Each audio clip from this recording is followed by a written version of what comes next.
play some fucking fighting games. Well, that's a good developer. See if it's any good. How to play fighting games. It's a fucking stupid name for a fighting game. Hello again! This is going to be part 2 of the last episode on the basics and jargon, and as there will likely be a third or more, please do let me know in the comments what you'd like to see in the next one. To get started, those of you who have not seen the last episode, this is going to be another basics and jargon where I explain some things you may not understand about fighting games. Let's begin with a personal favourite of mine as of late, the neutral jump. Essentially, myself and many others use this to create an opening for an attack. Typically this is employed over a downed opponent who you're expecting to get up and do a normal attack or a throw. If they do carry out one of these, you won't be there for it to land, giving you an opportunity to land your combo. Of course this requires timing and a good read on your opponent, as this can backfire and leave you with egg on your face and a foot in your arse. Next, light, medium and heavy variations of special moves. First of all, special moves are moves that your character can do when combining some sort of movement of the stick and an attack button. Though special moves are in 4-button games like King of Fighters, the light, medium and heavy variations refer to 6-button games like Street Fighter. The difference between the moves typically affects their frame data, which can be different for each character and what iteration of game you're playing. For example, we see here in Street Fighter V, Ryu's Hadouken has the same startup for each, but the recovery for them increases going from light to heavy. The damage and the amount of stun is the same, but the speed they move across the screen is different, which can be used to your advantage.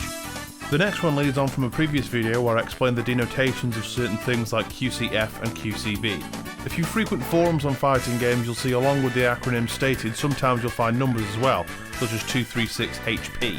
What this is actually showing is the directions on a joystick or your movement stick, depending upon if you play with a stick or you're a filthy pad casual. I find it easier to think of it as a number pad on a keyboard. So going 236 is moving the stick from the down position and rotating it until it hits the right position, assuming your character is facing right. Finally, you'll hit HP or hard punch, which you'll remember from the last episode, and you'll have done Babby's first Hadouken. Finally, let's go over the difference between a tech and a tick throw. A tick throw is where you hit your opponent with an attack, which if they block, their block animation lasts longer than your recovery. Though they are able to tech the throw, if they try and attack, it will most likely be too slow to come out and reach its active frames before your throw connects. A tech throw is when they're able to successfully defend your throw, and they slap your shit away like your girlfriend's ham when she tries to take food off your plate. Get your own! Oh! So just like last time, let's round this off with some jargon. Number 1, HUD perfect. The act of handily defeating your opponent, but they still manage to hit you with a stray light attack, taking your perfect KO away. They know though. They know that shit was fucking perfect. Number 2, pop-off.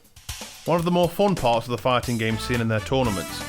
A pop-off ensues when one player has defeated another and so begins to talk shit and sometimes even throws in some defamatory posing for flavour. Though not typically enjoyed by the recipient, it does give the opportunity for a rare counter pop-off if a run back ends up going the other way. Number 3, free. One of the single most incendiary words you can hear after passing off the controller.